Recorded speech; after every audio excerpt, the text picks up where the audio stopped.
केरल में terrace garden कोई नई बात नहीं है, लेकिन ये गार्डन खास और दूसरों से अलग है। करीब 3 साल पहले इडुक्की जिले में रहने वाले जॉनी अपने घर अंगूर के कुछ पौधे लेकर आए थे।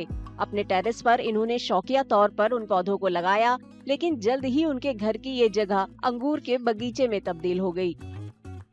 ഇത് ആദ്യം മൂന്നാറ്റിൽ നിന്ന് ഒരു തൈ സാമ്പിൾ നമ്മൾ ഇവിടെ കൊണ്ടുവന്ന് വെച്ച് കഴിഞ്ഞപ്പം നല്ല വളർച്ചയായി.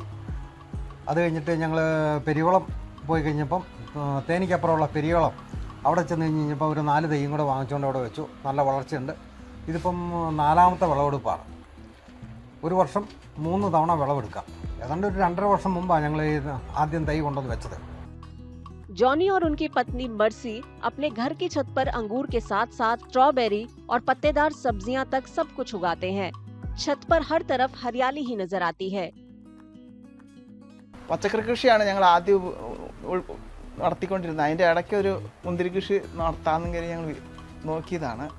അത് ഫലപ്രദമായിട്ട് വിജയിക്കുകയും ചെയ്തു. രാസവളങ്ങളോ മറ്റ് കീടനാശിനികളോ ഒന്നും ഞങ്ങൾ ഉപയോഗിക്കാറില്ല. ചാണകവും പിണ്ണാക്കും കൂടെ കലക്കി ഒഴിക്കുകയാണ്. വേപ്പും പിണ്ണാക്കും കടലപ്പിണ്ണാക്കും ഇതെല്ലാം കൂടെ കൂടി കലക്കി ഒഴിച്ച് കഴിഞ്ഞപ്പോൾ പിന്നെ മീനിൻ്റെ വേസ്റ്റ് കൊണ്ടുവന്നിട്ട് കഴിയുമ്പോൾ നന്നായിട്ട് വളർച്ച കിട്ടി.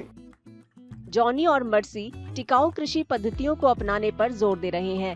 वे अपने टेरेस गार्डन में किसी भी रासायनिक उर्वरक या कीटनाशक का इस्तेमाल नहीं करते हैं।